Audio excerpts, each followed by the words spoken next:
Lock down کی وجہ سے جو ہے کاروبار بہت زیادہ متاثر ہوا ہے، کیونکہ لوگوں کی کاروبار، ہر قسم لوگوں کی کاروبار جو ہے وہ متاثر ہے، تو اس وجہ سے یہاں پر بازار میں رش بھی بہت کم ہے، اور دوسری جو ہے لوگ بیماری کی وجہ سے ڈرتے ہیں تو وہ بازاروں کی طرف رخ بھی نہیں کر سکتے۔ مہنگائی اور دوسری کہ مہنگائی بھی بہت زیادہ ہے، لوگ جو ہے وہ اس سے متاثر ہو چکے ہیں،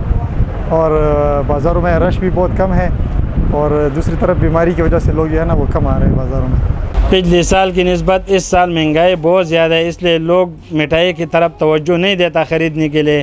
آٹا مہنگا ہے، چینی دن بدن بڑھتا جا رہا ہے، اس کی قیمت جو ہے آسمانوں کے ساتھ باتیں کر رہا ہے، تو لوگ جو ہے نا اپنے بچوں کے لیے عید کے کپڑے وغیرہ نہیں خرید سکتے، تو مٹھائی کس طرح وہ لوگ خریدیں گے؟ مٹھائی خریدنا تو ان لوگوں کا کام ہے جو اس کے ساتھ سب کچھ گھر میں سب کچھ پورا ہو۔ ابھی یہ بڑا عید ہے، گائے بھینس سب جانور بہت مہنگا ہے، لوگ جو ہے نا وہ بس میلے میں چلا جاتا ہے، ادھر صرف ایک دوسرے کی منہ دیکھتا ہے، بس واپس آتا ہے، تو مہنگائی بہت ہے، اس لیے جو ہے نا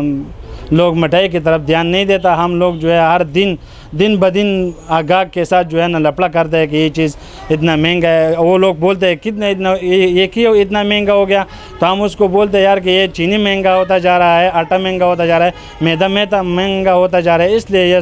تو ہم گھر سے نہیں لے کے آ سکتا، نہ اس کے لیے جو ہم کھیت یا زمین فروخت کرے گا اور یہ سامان خریدے گا، یہ تو اس سے ہم نکالے گا، اس لیے لوگ جو ہے نا مٹھائی خریدنے کے موڈ میں نہیں ہے۔ بڑھتی ہوئی مہنگائی اور ساتھ بے روزگاری نے عوام کو شدید مشکلات میں ڈال دیا ہے۔ شہریوں نے مطالبہ کیا ہے کہ حکومت قیمتوں میں کمی لائے اور عوام کو ریلیف دے۔ کیمرہ ٹیم کے ساتھ بہار علی، نیو نیوز، مٹا سوات۔